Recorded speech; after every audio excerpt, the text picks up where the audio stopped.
नैनीताल की तरफ अब रुख कर लेते हैं, जहां मानसून के दौरान भारी वर्षा से हुए नुकसान का आकलन करने भारत सरकार की टीम नैनीताल जिले पहुंची। हल्द्वानी सर्किट हाउस में आयोजित बैठक में टीम ने जिलाधिकारी वंदना से आपदा प्रभावित क्षेत्रों की विस्तार जानकारी ली।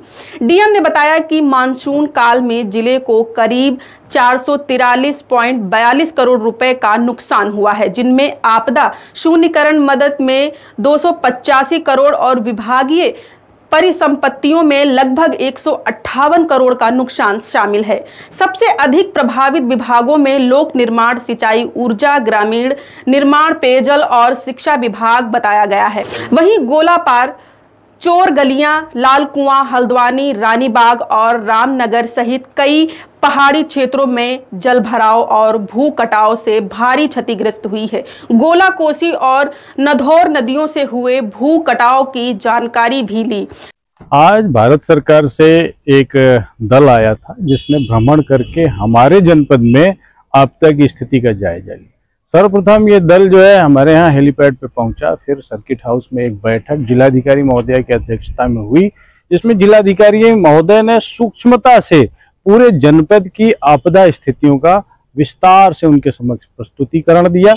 प्रस्तुतिकरण में दिए गए विषयों पर ही फील्ड में जाकर के 2 जगहों को चुन करके उसका स्थलीय निरीक्षण किया गया।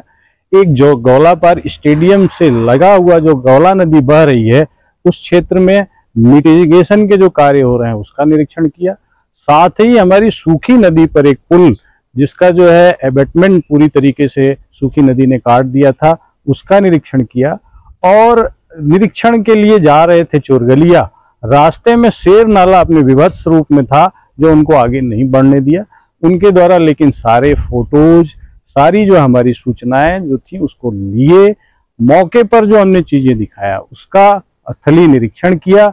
साथ ही विस्तार से जो हमारी जिलाधिकारी महोदया ने उनको वस्तुस्थिति बताया है उस पर भी जो है अपनी संवेदनाएं व्यक्त करते हुए ये हम उम्मीद करते हैं कि जो सूचनाएं हमने दिया है उससे साम्यता रखते हुए वो भारत सरकार के समक्ष जो है रिपोर्टें प्रस्तुत करेंगे और निश्चित रूप से हमारे जनपद को जो एक्चुअल नुकसान हुआ है उसकी भरपाई के संबंध में कार्रवाई भारत सरकार से होगी।